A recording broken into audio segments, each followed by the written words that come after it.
Vous avez choisi l'espoir, vous avez choisi le rassemblement, vous avez choisi un Paris qui respire, un Paris plus agréable à vivre, une ville plus solidaire qui ne laisse personne sur le bord du chemin. Je veux également saluer Agnès Buzyn et Rachida Dati qui ont su mener campagne en défendant leurs convictions. J'espère que nous pourrons travailler ensemble, malgré nos différences, dans l'intérêt des Parisiennes et des Parisiens.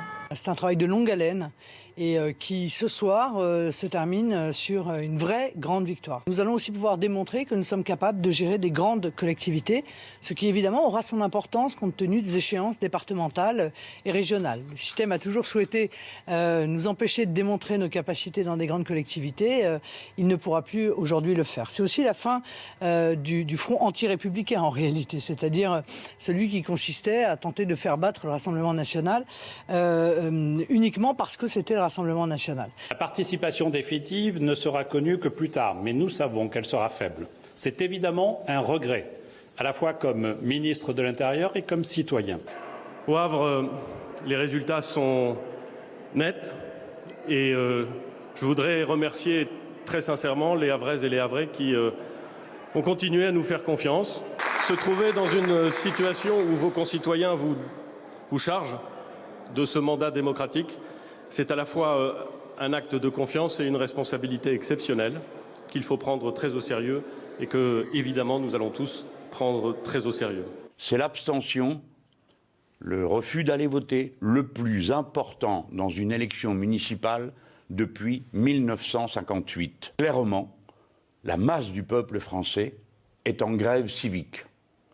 C'est une forme d'insurrection froide contre toutes les institutions du pays, au moment où l'État voit son autorité s'effondrer dans les comportements de la police et être mis en cause par ceux de la justice. C'est une grande fierté pour toute la ville et tous ceux qui m'ont apporté leur suffrage, parce que l'anathème, la diffamation et tout ce qui va avec n'ont que trop duré, à Perpignan comme partout en France. Il n'y a pas un mur au monde qui ne puisse tomber. Et celui de Perpignan ce soir était un mur qui durait depuis trop longtemps.